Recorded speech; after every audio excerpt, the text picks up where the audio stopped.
Իրանը հրթիռակոծել է Իսրայելի Բեն Գուրիոն օդանավակայանը, վնասվել են լիցքավորող ինքնաթիռները։ Անօդաչու թռչող հարվածել են Իսրայելի ներքին անվտանգության նախարարության, Թել Ավիվի 13-րդ ալիք եւ Արար բազայում գտնվող ցամաքային զորքերի ստորաբաժանմանը։ Իրանական զինված ուժերը հարվածներ են հասցրել նաև Սաուդյան Արաբիայի Յանբու նավահանգստում գտնվող Սամրեֆ նավթավերամշակման գործարանին։ Reuters-ը հայտնում է, որ Հորմուզի նեղուցում կիրառվող սահմանափակումների ֆոնին սա Պարսից ծոցի երկրներից հում նավթ արտահանելու միակ հանգույցն է։ Ամերիկացիները ներդրումներ են կատարել նավթավերամշակման այդ գործարանում։ Սա Իսրայելի Իրանի հարավային Պարս հանքավայրին հարված հասցնելու պատասխանն է։ Թեհրանը հարվածներ է հասցրել նաև Կատարի հեղուկ բնական գազի ամենամեծ համալիրին։ Մենք զգուշացնում ենք թշնամուն, որ դուք մեծ սխալ եք թույլ տվել հարձակվելով Իրանի էներգետիկ ենթակառուցվածքների վրա, եւ պատասխան գործողություններն արդեն ընթացքի մեջ են ու դեռ չեն ավարտվել։ Կատարի էներգետիկ ենթակառուցվածքների վրա հարվածներից հետո Ֆրանսիայի նախագահ Էմանուել Մակրոնը կոչ է արել ուղղակի բանակցություններ սկսել Իրանի եւ ԱՄՆ-ի միջեւ։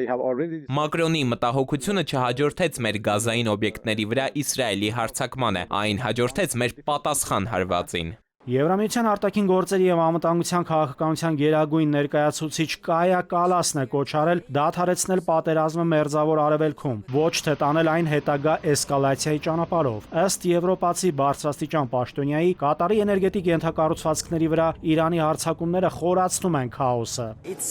Սա հավասարապես կարևոր է նաեւ Ուկրաինայի համար, քանի որ Ռուսաստանը կարող է շահել Իրանի դեմ մղվող պատերազմից։ Այժմ ճիշտ ժամանակն է ուժեղացնել Ուկրաինային տրամադրվող աջակցությունը։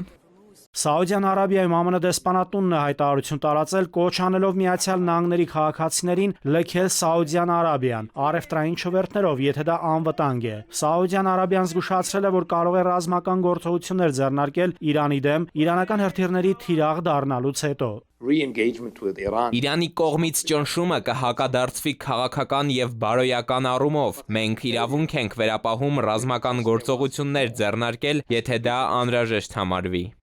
Իդեպ ԱՄՆ ազգային հետախուզության տնօրեն Թուլսի Գաբարդը հայտարարել է, որ հունիսին ամերիկյան հարվածների արդյունքում Իրանում ուրանի հարստացման ծրագիրը ամբողջությամբ ոչնչացվել է, իսկ հետո Թեհրանը չի փորձել այն վերականգնել։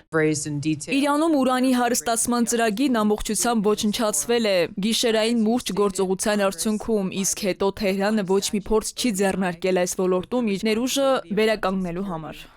Ի նշան ԱՄՆ-ի սանձազերծած պատերազմի դեմ բողոքի հրաժարական տված ԱՄՆ-ի ազգային հակաահաբեկչական կենտրոնի նախկին տնօրենը Թաքեր Կարլսոնի հետ հարցազրույցում ասել է. Իսրայելը ԱՄՆ-ին է դիմում Իրանից բխող սպառնալիքների կանխատեսումներով, սակայն դրանք ըստ Քենթի սովորաբար չեն իրականանում։ Իրանցիները հիմար ժողովուրդ չեն, եթե նրանք ցանկանային միջուկային ռումբ կստեղծեին կամ նավթի առևտուր կանեին Պակիստանի հետ միջուկային զենքի դիմաց։ Մարտի 18-ին Իրանի Բուշեր ԱԵԿ-ի առաջին բլոկի շրջանում հարված է եղել։ Արկը պայթել է եւ վնասել է շենքերից մեկը, որն ըստ Ռոսատոմ կորպորացիայի գլխավոր տնօրենի կապ չունի միջուկային ցիկլի հետ։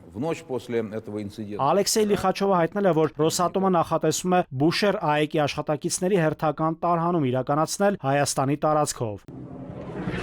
Եվ օրվա ընթացքում տեսանյութ տարածվեց համացանցում։ Իսրայելական հրթիռը հարվածում է Լիբանանում նկարահանող Russia Today լրագրողական խմբին մերձակա հատվածին։ Russia Today Լիբանանի բյուրոյի ղեկավար Սունին եւ նրա օպերատորը վիրավորվել են։